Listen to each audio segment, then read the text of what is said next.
establishment figures. They dislike Ted Cruz more. What did you make of that, and where's the party now? It actually doesn't surprise me at all. You know, I've challenged the status quo all my life. It's how you go from secretary to CEO. And I know that when you challenge a system, you do more than ruffle feathers. You do more than break glass. You make enemies. So I actually am encouraged by the fact that Ted Cruz has made enemies, because it means he actually has challenged the system. All right, but it's presented a bit of a conundrum for the Republican Party right now in that a lot of them don't flip over Donald Trump, but some of them, remember Bob Dole saying, I hate Ted Cruz more.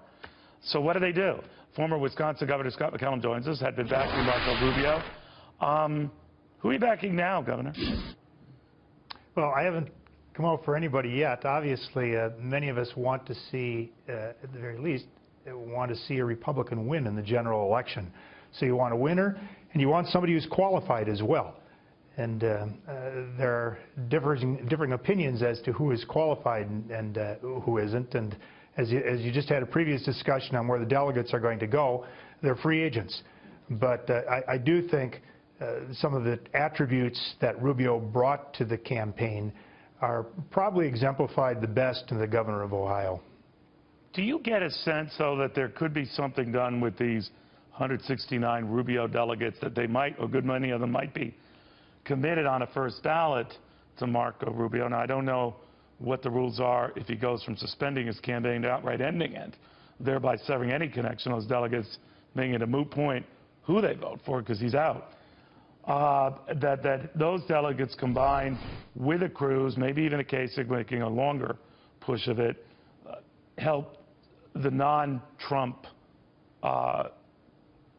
agitators, if you will. That if you're looking for someone other than Trump, that's a way of parlaying a delegate cast to do it.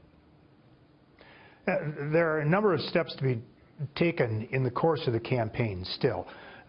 If Trump starts to move to become a larger tent in the Republican Party, he reaches out, starts doing homework on policy positions, reaching out in that way, he may be able to take some of those delegates. If he makes some major mistakes, if he doesn't do any more homework on policy, it's going to be difficult for him to pick those up. Same thing with Cruz. I mean, there's still a number of traps, and same thing with Kasich. There's still a number of traps. The campaign is still going on, so we will see. I mean, it may be that there's not a brokered convention. If Donald Trump does well in the western states, he may well have enough delegates to win in the first ballot. And if that's the case, is it the end of the world? Is it your sense that a lot of your colleagues who are really concerned about what might happen to the party, that they should rally around the winner, whoever it is, move on? I think you're seeing in both parties, Neil, and it's pretty easy to see in the polling. We've got the two leading candidates have incredible negatives, right. Which means the public in the U.S. thinks we have very seriously flawed leaders for both parties. So it's frustrating for many people as to what has happened in the system. Well, you know, they thought Ronald Reagan was a flawed nominee, right? They thought that no way he could win. They thought 4 years prior that Jimmy Carter was a flawed nominee, that, you know, no way this peanut farmer from the South could close the deal, and he did. I guess what I'm saying is, do they worry too much? Well, I think, again, it's what Trump does once he starts to put this together. He needs to pull the party together. And if he does that, it's a whole new ballgame. You'll see a change in his numbers. You'll see people rally behind him.